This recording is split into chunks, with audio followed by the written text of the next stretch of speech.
to be able to come back and be able to have it.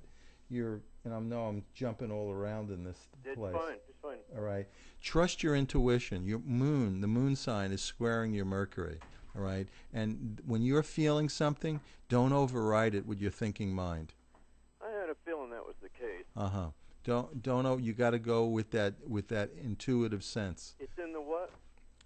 I'm sorry? The moon sign is in the what? The moon sign is in the sign of Taurus. Oh, I thought you just said something else. No, I said Okay. your moon sign is squaring Mercury. And he said you needed to go with your intuitive sense. Okay. All right? Uh-huh. It's a very important thing for you. The moon sign is squaring Taurus. That's very No, your moon sign is in Taurus. No, I said it wrong. Mercury is squaring Taurus.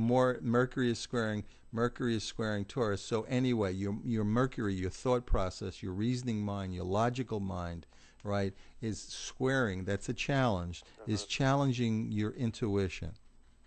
Right. And what I know for sure for doing this, is you want to trust your intuition and override the Mercury, override your thinking mind. Yes. Absolutely. Absolutely. And this tells me a lot about what was going on at my birth time, too, that I've already found out to be yes. true. you know what, Dan, too, you wouldn't have a chart that was set up that you wanted to, with a challenge there, if you weren't wanting to override it. Does that make sense? Yes. Okay, totally that was the whole plan, was that Oh. you would set yourself up so that you would get to a point where if you didn't do it with ease, you would be so frustrated you made yourself do it. Right. Okay. Yeah, and whatever challenges are, that's what we learn. That's how we grow in the process. I come out on the other side fine. It's the going through it that seems to be so weirded out. Well, that's everybody. Okay. Everybody goes through. When the caterpillar's going through becoming a butterfly, it doesn't know what the hell's going on with it. Right. I bet. But then when the butterfly's the butterfly, it forgets that it was a caterpillar. Wow. At least that's what the caterpillars say I talked to. Yeah.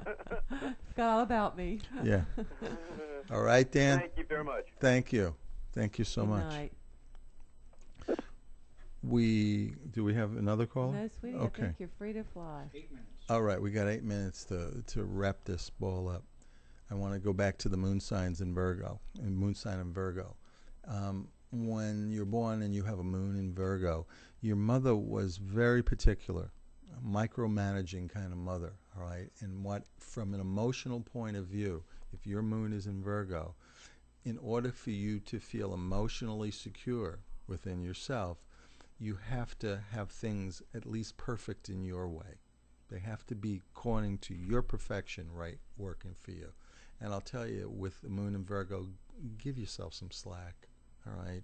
It's never going to happen, because what you'll do, if you think it's perfect and whatever it is perfect, you got it, you could be so emotionally critical of yourself that perfect's not even good enough. You try to make it a little bit better, all right? So with the moon in Virgo, intuitively, you know what's right, the order, the systems. So just listen to that within yourself. The moon in Libra. Somebody has a moon in Libra is a lover, all right? Libra is the loving sign. It's the relationship sign of the zodiac. A Libra moon does not like to fight. A Libra moon's emotionally secure when it's peace, when it's harmonious, when everything is just balanced, it's beautiful, and that's when the Libra moon is emotionally secure. Funny thing about a Libra moon, though, it's a scale of justice.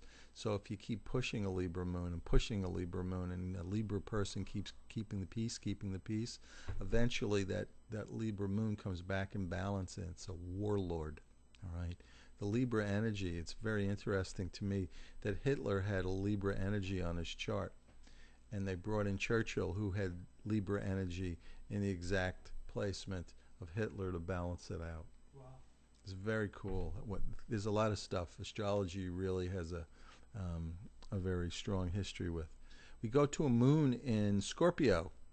And Scorpio moons are deep and passionate, and they hide their emotions, and they don't, like a moon in Aries will wear its emotion on its sleeve, so to speak. A moon in Scorpio, you might not know what's going on with a moon in Scorpio's emotions, right? Think of the Everglades.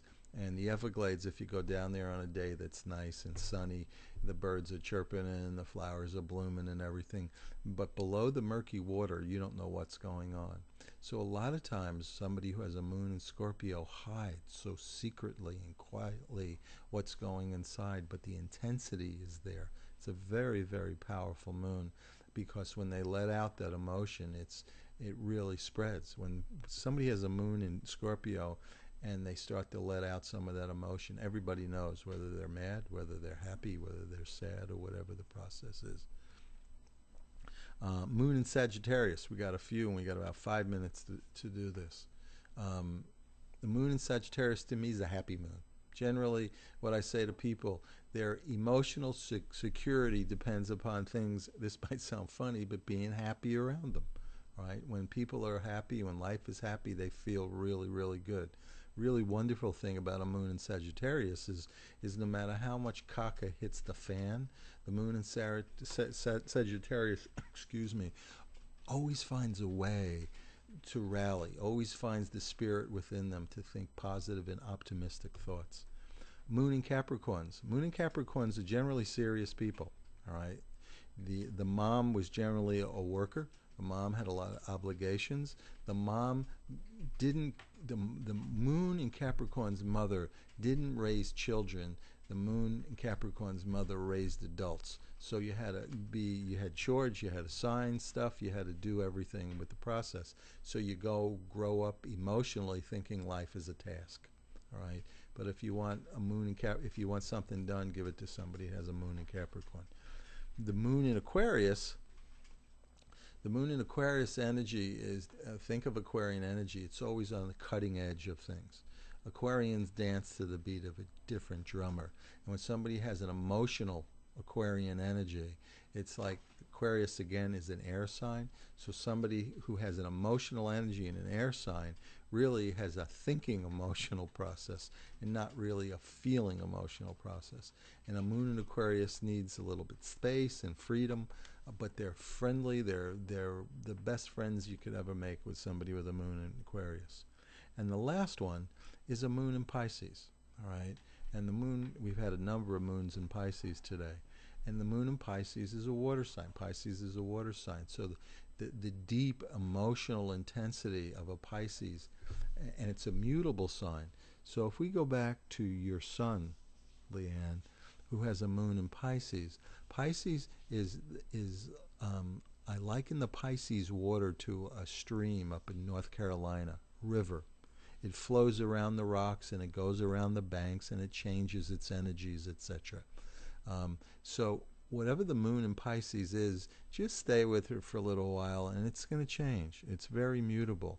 I've seen one of the things, and this is kind of this is a visual and a half, but I liken the water, the Piscean water sign, as the water in the toilet bowl. And I've watched Piscean people have, the water in the toilet bowl just sits there, doesn't go anywhere till you flush it. But as soon as you flush it, the water goes woof down the toilet. And I've watched moons in Pisces. People, at something struck them, whatever it was, from an emotional point of view, and it's like somebody flushed the toilet and their emotions went down. Give them a little bit of time, and like the toilet, it'll rise back up and come up to it.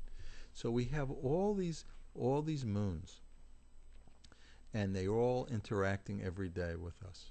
And we have a minute left. So if you got questions and you want to ask me, get a hold of me at bhwhale@yahoo.com. We're here every Sunday, every Thursday night at 9 o'clock. All right, I'm here at 9 o'clock.